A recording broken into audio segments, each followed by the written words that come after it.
Para sa News 5 Now, ako po si Gio Robles. Mga kapatid, nagsampa ng reklamong grave oral defamation si Senator Erwin Tulfo laban kina dating anak Kalusugan Party List Representative Mike Defensor. Attorney Levito Baligod, ang abogado ng umano'y 18 bagmen na iniuugnay kay Zaldico pasado alas 8 ng umaga nang dumating si Senator Tulfo dito sa Mandaluyong City Prosecutor's Office ngayong Miyerkules, July 8. Kasama rin sa mga inireklamo ni Tulfo sina incumbent Quezon City Councilor Ranulfo Ludovica, Attorney Virgilio Garcia at dalawa sa mga 18 bagmen na sina Jeron Valderrama at Bernard Gumban.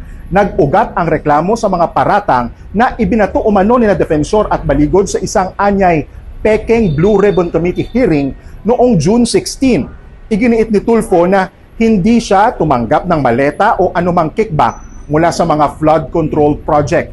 Sa Viber message na pinadala sa atin ni Attorney Levito Baligod, sinabi niyang karapatan naman daw ni Senator Tulfo na magsampa ng anumang reklamo na sa tingin niya ay nararapat. Ngunit pinaninindigan daw nila na totoo ang mga inalahad nila, bagay na sinagot naman ni Senator Erwin Tulfo.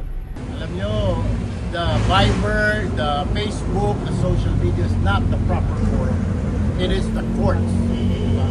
Yung korte ang mag-decide. Hindi kung meron siyang dalhin niya sa korte.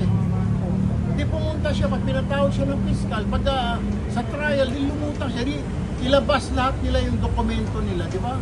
I challenge them. Bring it on. If you have documents, bring it on. Para sa News 5 Now, ako po si Gio Robles.